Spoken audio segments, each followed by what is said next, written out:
Assalamualaikum warahmatullahi wabarakatuh. Baiklah, di sini saya akan mempresentasikan tentang ekonomi Islam dalam lintas sejarah.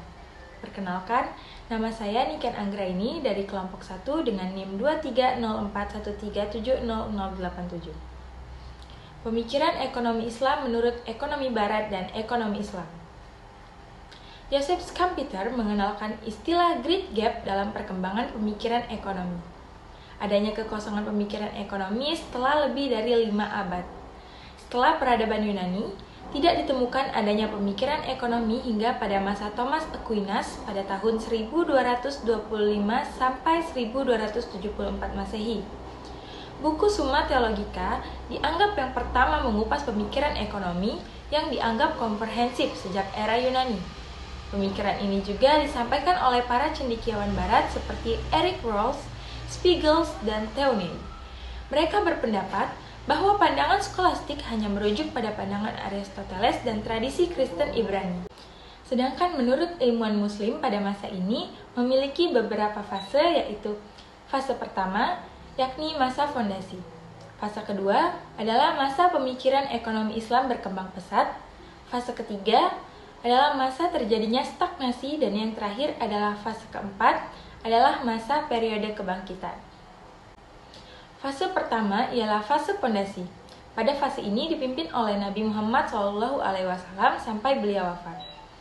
Dan setelah beliau wafat, kebijakan-kebijakan dipimpin oleh Khulafaur Rasyidin, dan setelah Khulafaur Rasyidin dipimpin oleh Bani Umayyah, dan setelahnya dipimpin lagi oleh Bani Abbasiyah. Pada fase ini, ekonomi dibahas oleh para ahli fiqh, filsuf, dan para sufi. Rasulullah SAW meletakkan fondasi ekonomi setelah hijrah ke Madinah.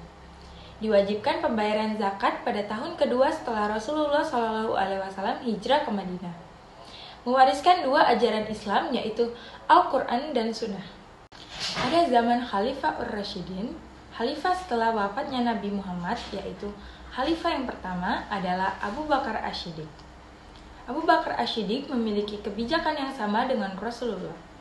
Hasil pengumpulan zakat disimpan ke dalam Baitul Mal dan didistribusikan kepada masyarakat muslim. Prinsip pendistribusian harta adalah kesamarataan. Khalifah yang kedua adalah Utsman bin Khattab. Kebijakan Utsman bin Khattab adalah memperkuat tata kelola pemerintahan dan membangun pengawasan pasar. Khalifah yang ketiga adalah Utsman bin Affan. Kebijakan Utsman bin Affan adalah menerapkan ekonomi Umar. Dan khalifah yang terakhir adalah Ali bin Abi Thalib. Kebijakan Ali bin Abi Thalib adalah menekankan pentingnya pemerintahan dalam produktivitas lahan pertanian. Setelah masa pimpinan Khalifaur Rasyidin, sekarang adalah masa di mana dipimpin oleh Bani Umayyah yang memiliki ulama-ulama besar yang sering disebut dengan ulama 4 mazhab, yaitu Imam Hanafi, Imam Maliki, Imam Syafi'i, dan Imam Ambali. Ekonomi umat Islam semakin berkembang, urbanisasi semakin meningkat, dan wilayah Islam semakin meluas.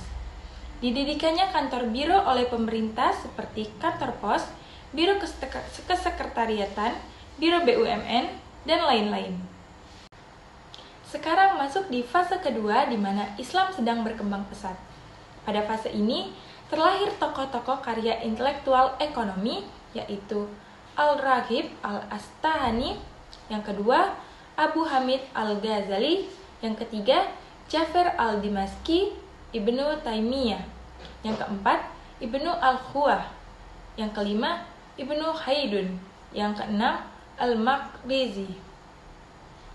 Pada fase ini juga, 4 isu pokok yang dibahas dalam buku Al-Zariyah fi Makarim Al-Syariah yang ditulis oleh tokoh Al-Asfahani. Beliau menjelaskan di dalam bukunya bahwa 4 isu pokok itu adalah yang pertama, manusia, yang kedua, aktivitas produksi, yang ketiga, harta dan sumber harta, yang keempat, pengeluaran.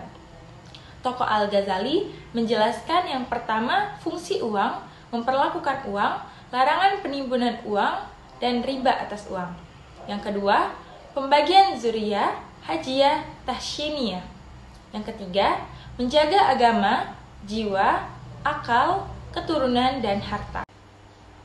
Fase ketiga adalah fase stagnasi. Yang pertama, pada periode ini, para ulama lebih banyak mengutip pemikiran para ulama sebelumnya dan juga mengeluarkan fatwa berdasarkan mazhab masing-masing. Yang kedua, pemikiran yang berbasis dengan Al-Quran dan As-Sunnah yang Syawaliullah dan Muhammad Iqbal. Yang ketiga, Eropa bangkit melakukan merkantilisme yang sebuah ekonomi baik jika melakukan perdagangan internasional.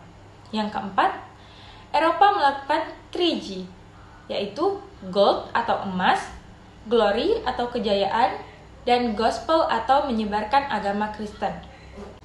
Memasuki fase keempat adalah fase kebangkitan yang dimana pada tahun 30-60-an banyak negara muslim yang sudah mengalami kemerdekaan. Pada abad ke-20 disebut periode take off atau islahi pada tahun 2008. Munculnya berbagai karya pemikiran tentang permasalahan-permasalahan ekonomi dari perspektif Islam. Institusi ekonomi modern atau perbankan, asuransi, pasar modal, sistem perpajakan menjadi sorotan terkait kepatuhannya terhadap nilai-nilai Islam. Cendekiawan Muslim tahun 60-an dan 70-an mempublikasikan analisisnya tentang konsumsi produksi bagi hasil, zakat, dan dampak penghapusan bunga bagi perekonomian.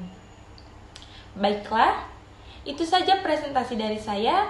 Mohon maaf bila ada salah kata. Saya akhiri. Wassalamualaikum warahmatullahi wabarakatuh.